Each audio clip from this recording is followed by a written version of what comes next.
having the Rafaela +1, like the Beatrix, will make it so that the Beatrix can participate in teamfights much faster than it is with just a solo Beatrix. And that coincides with the tempo that Roger wants to play in, as well as the usage of the Eve. This Cage lineup is an aggressive lineup, or maybe, you know what they call the aggro lineup, that they need to control the early to the mid stages of the game. Well, we've spoken about the drafts. It's time for the execution. Will it be Cade or will it be Todak? Spam the chat right now with your predictions, because we have just entered the Land of Dawn for match number 2 here in the second day of the M3 World Championships. Yums already trying to zone away the members from the side of Cade, trying to go in, trying to dish out some damage, but it is going to be Formaze getting some damage on, going for the little Wanderer, but damage, oh my god, Moon goes in, one more shot, and the flame shot connects the snipe from downtown to secure the Razor. First blood. Wow, that was fast. That was incredibly fast here as Yums taking a large majority of that aggression. They were not able to secure the Litho Wanderer, but they find that first blood so fast here. Some good decision making, especially since Chico was doing a great job at pushing out that lane early on. Moon, well played, great stun, great flame shot. Yeah, the real advantage that they got from the first blood is that this Lancelot will have a better time, because it also means that Cage will now be so confident into invading the jungle of Formaze, and that also means that Todak will have great time in the first 2 minutes of the match. Maybe even a little bit of an advantage in the turtle fight once it happens. As you can see, this Momo is trying to clear out the wave as soon as possible and maybe transition into this mid lane and help this Kagura. Interesting. You see Kane, he's already gone down towards the Gold Crab, trying to control this tempo, and Chico understands that he's going to be the primary target, and based on what we've seen from MPL Brazil, they really like to punish these gold laners, knowing that, hey, we want to shut down your scaling options as soon as possible. You can see already Formaze going in, invading the jungle, getting an extra jungle creep right there, and instantly rotating towards this turtle. They don't have the pressure just yet. It's actually Cade who gets the mid lane prio, and there you go. Momo jumps in for the damage. He's going to be able to get the falling star moon onto King, dashing away, and King with the moves, able to dodge away from everything. But look at that! The combos coming in from Todak to pick off 1, pick off 2. They're going to go for 3, but Takashi simply too tanky right now. King trying to go for the Lycan Pounce, will be able to go onto Momo. No damage to be getting those kills just yet, as Luis has also made his way to the top side. Both teams will just be able to trade some kills. Oh, this is a really interesting strategy coming in from Todak's side. They're using these neutral objectives to get bait Cade into fights where they know they have a little bit of an early game advantage as long as Beatrix doesn't make it to the fight in time. Yeah, they're fishing for Cage at this point, right? Yeah, they are. Kind of ironic because Todak's the swordfishes here. Right. Exactly. So it's totally different right now, and also such a nice decision from Todak. That's why they're leading by 1,000 gold. Not even getting the turtle just yet. At this point, they will eventually get it, but they know that the ultimate from the backside is just cooled down. King as well, the other members of KHRs, they're not ready to position themselves around this turtle. You know, I do have a question here for Gideon, perhaps, because I pointed out this question earlier on when we looked at the rosters, but now it has been confirmed. Chiku in the gold lane. Formaze will be the one playing in the jungle position, as the turtle has just been slain by Singapore Passion made possible. Singapore Tourism Board right here. But yes, Gideon, what is the specialty of Chiku in the gold lane? What does he bring to the team with this roster swap? Ridiculous mechanics. I mean, he is, I wouldn't want to say this kid anymore because he's grown up, he's matured quite, he's had a lot of time to kind of mature. And I think, you know, now that he doesn't have to worry about anything else, he can focus on purely his talented mechanics. He is indeed a well-rounded overall, and most people would agree, marksman player. And Formaze, he loves those assassins. He loves to engage. He loves to make that outplay. So it's easy for them to switch depending on that situation. But let's have a look on how Momo is now becoming a more dominant force in Todak's side,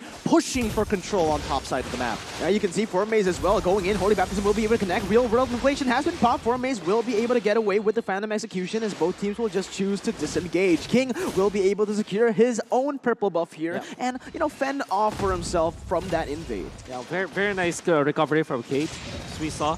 By the way, Momo opted to go for the Enchanted Talisman as his first item, which is interesting because you kind of need to tank up, but at the same time want to make sure that you keep that lane always pushed. And that's what he's trying to do now. Look at how aggressive, how far forward he is. What he does is just to cut the minion wave, clear it as fast as he can, and then participate into mini team fights. Maybe look for plays around the map. And this is proving to be good for Todak because they're now keeping Tekashi up top. Yeah, look at that. Wave clear comes in. Luis is going to get pulled back in. Yums will be able to get that damage and get that CC off, but it is still Cade defending really well from that play by Todak. I mean, Todak is making sure that they're one step ahead, and a lot of this is just controlling the tempos of the waves itself. Momo, what he's doing so far is keeping them in lane. He knows he can get out of these situations. He just has to buy a lot of time. Momo quickly flickers on out of here. He might be in some trouble, but you know it's Esmeralda. She can tank for quite a bit, especially since King doesn't have his second item. Let's see what happens here. It is going to be Keed again, trying to get some pressure, already starting up the turtle here. Momo trying to open up the map for his team. It is going to be the Rafaela coming in as well, trying to do the same thing. Tekashi now with the shield unity, trying to open up the map. Falling Simon connects onto Mikey, and is being him running away. Random Execution tries to go in for the turtle, but it is actually going to be the turtle taken away by Keed. An all-out brawl is going to happen right now. Formaze jumps in, but King dukes the entire team, and Mikey's there for the healing. Crisp, clean gameplay coming in from the Brazilians. Love it. I love it. That's what you wanted crazy to see, because now this is the trading of mechanics. Todak relies so heavily on their mechanics and have grown to start playing these strong macro games. But Cade really wanting to go for that hard ego challenge. I love it. You see, this is the Roger with just only one dash. I mean, at least 2 dashes, but just joked it with just pure positioning and movements. It's pixel perfect coming out from King. And that wasn't the first time he did it. He actually did it before, where he tried to dodge some of the skill shots from Todak. And now I see why he's being called the king without the crown. Oh, and there you go. Another good play from Keys. They're just so good at running away, getting out of these sticky situations, and that's what happens again. Luis gets out of a 3-man gank in the bottom side. What was that? It's great identification. Wait, hold on. Formaze, he's going really deep. He is going really deep. He actually fails on the puncture right there. Forced to use the Phantom Execution to run away, and Momo is caught in a 1v3. Forced to use the Falling Simon to get out of that one, and that is another good, trade-off in terms of health and resources for Cade. They managed to get the orange buff. They managed to do everything in their own jungle and, fend off once again against Todak's aggression. Yeah, I think it's really great identification, like especially for Luis. He sees 3 people show up to go for this big old gank, right? He immediately identifies who has CC, and in that situation, it literally was only Moon. Everybody else really couldn't do much about the situation, so he just timed it, wait for the yin-yang overturn from Moon, and then he knew he was going to get out scot-free. Yeah. Oh my god. Third turtle has spawned in this game. King now trying to get... he was able to get the purple buff. Now rotating to the top side where Chiku has just been munching on that top side turret. But it is actually going to be Todak now with the pressure. They've done the lane swap. Now with Nathan up top, they will be able to get the clear. And that's going to be Mikey opening up the map. But he's going to get taken down instantly right now with Todak having the pressure. It is going to be Key trying to go in for the steal. Moon is going to be caught in the midst of it all as Todak tries to back away. They have the turtle. They have the kill. So far, they are going to be able to walk away with the lead, but Cade, they're looking for more. Chiku jumps in with the entropy, trying to buy some damage, trying to buy some time, but it is going to be Tekashi looking for a re-engage. I'm afraid it has going to be able to connect. Tekashi now just so tanky with the Turtles of Poisons in a 1v3, gets out. Yep, and then in this entire time, let's keep an eye on the map. That was a 4v5 situation, and Todak, they traded, they were able to lose one, that's fine, they didn't really get the turtle, okay, no big deal, but look at the amount of pressure that they were able to get on the bottom side of the map, and eventually evening out the score to 1-2-1 in that overall trade. And in fairness for Todak, they have been winning the economic battle as we are seeing it. Those little moves, they pile up, and now they're leading by 2,000. Of course, they're leading when it comes to the kills, and they're keeping Cade at bay. And the fact that Luis, as well as look at that. So the fact that they are famished when it comes to the farm, it piles up so slowly. But after 9 minutes of game time, we're seeing it in full fruition.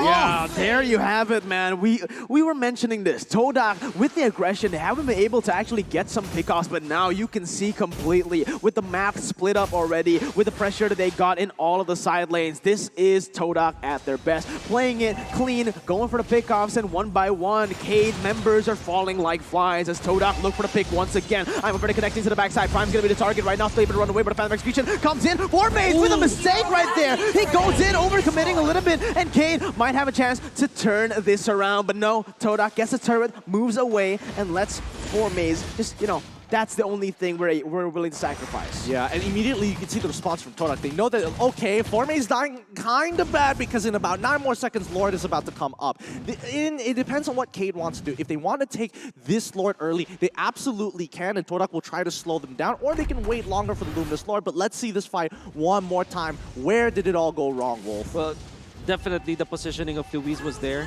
However, it's just that so many corners have been covered by Todak, and actually the real highlight for me for that play was the overall macro and the overall position of Todak across the map.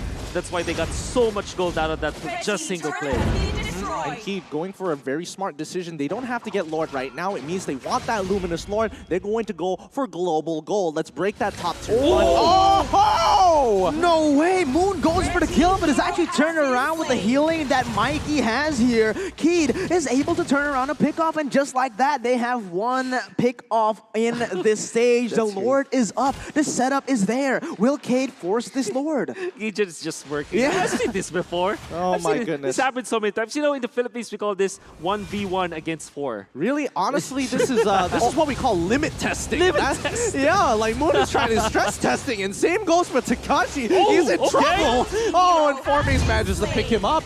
Oh no, this might be a disaster for the side of Cade right now. Losing their tank, their front line right now, and the Lord will be taken away by Formaze. There's going to be Chico picked up all across the board. In the midst of it all, Luis still able to kite away, still able to deal some damage, but in the end, Yooms shuts him down. VK, King is trying to run away now. With the Lycan bounce, it's not going to be enough, and that's 4 members taken on the board. Todak are looking for the wipeout. Prime fighting with his last breath, and he survives. What is going on? But the falling Star Moon in the end to seal the deal with the Lord. They might go for the end right here, right now. No, I don't think they can actually go for this. Luis is coming back up in about 6 seconds unless they can speed this up right now. And Takeshi is going to try as hard as possible to keep it under the turret. He goes down. Mikey and Luis is back to hold strong. And Todak identify, all right, let's take all the inhibitors. Let's take them for every piece of gold they are worth for. Holy moly, man. That was a crazy fight. We saw Cade. They had the advantage, but they didn't play as a team. One person alone playing in that bottom side. Takashi, maybe he thought he was going to be able to distract those members for a little bit longer to take the Lord. But man, I feel like that was a little bit too much. I don't think it's too much, actually. I think Todak, this is one of their specialties. They're great at the scramble. They like throwing people off balance a lot. By even if they have to sacrifice a member, they know that they have the damage to actually sustain through. However, I will say that if I was King, I would be fuming at this Lancelot, who only got away by the sliver of his teeth thanks to the Cobalt in the jungle. That one extra dash bought him a full second. Exactly. And Todak, they also bought about, 8,000 gold because of that the string of events. And what I will say about Todak is that was a really good macro play from macro recovery from Todak. But Cade, they tried to go for that cheeky play wherein they went over for Takashi to buy some time for the Lord take, and they also have that Eve ultimate. It makes a total sense, but it didn't work out in the end. Again, it's going to be Todak collapsing on the way to the backside, but it is only Takashi with a Tortoise's Poison still able to buy a lot of time, but in the end, it's going to be Chico picking up the kill, going in for more. A 1-0 right now as Todak are looking for the siege to end the game. They have been able to get these crazy picks, but will they be able to shut them down and take the game right now? That is the question that we want to see answered. Right now, it is still Keed able to defend with that high ground. Yeah, I think at this point in time, Todak understands that, yes, we do have the pushing power, but, so does Keed at this point in time. They've got a Beatrix and as well as a Yves that can easily clear these waves from a safe distance, and Todak is just trying to extend their lead as much as possible. They could look to freeze these waves, but they understand that the next wave pushing might allow them to get a pick and, more importantly, break open an inhibitor down on the bot side. That was beautiful by Formaze, man. It was unnecessary, but it was cool. It was cool, man. It was a flashy play. They got an inhibitor inhibitor. So technically, And- it was a good distraction. Unnecessary, but beautiful. And I love Style that. points. Style points. But I do agree with you. I think that actually Yeah, that made a was little good. bit of sense because Todak still got the inhibitor because of it. I mean, OK was focused on trying to look for an opening to take down 4Maze. They weren't able to make it in time. And at the same time, Todak is able to get inhibitors. So it is still Todak getting the better economic advantage. Or that, in fact, they are leading now by 9,000 gold. Yeah, I mean, Todak is really good at identifying where people kind of like avert their eyes to. And Yumis right now, in the middle of everything here, he's got Chiku nearby, but you can see that Keed understands there's a potential that our backline might be exposed if we delve too deep onto our orange side of the map. We'll see what happens. Again, right now, as it looks, Cade will need to defend another enhanced Lord from Todak. I don't think they will be able to go and contest this, man. Look at the waves. Look at the way that Todak is playing. They have the gold lead. They have the turret. They have everything in their arsenal to win this game. What he needs to do right now is try to look for a desperate play, I believe, because if they just let the enhanced Lord get taken away, I think Todak might just be able to end off of that. No, they just need a rubber band here because Todak, they understand that if they are stuck and clumped in one place, especially for a neutral objective like the Luminous Lord, it's actually more beneficial for Keed, who has a lot of strong AoEs to collapse on top of it. You can see they're positioning aggressively and pick off Mikey. There you go. Mikey's going to get picked off. He goes in, but the damage will be enough. It's actually going to be Chiku running in and dealing a lot of damage. It is just 2 members for 1 right now, but Keed, they're losing out. Prime trying to run away. Chiku, actually, it might be him taken down. He finally gets the kill, and oh my god, he turns around and gets another. Takashi, the only member left standing. He can't do anything else, and Chiku picks up the triple kill to end the game with a bang. Todak will pick up 1 match here at the M3 World Championships. Well, they have done it. GG. Well played to the Malaysian representatives. Todak here. The mind games work well, and they know how to avert people's eyes, whether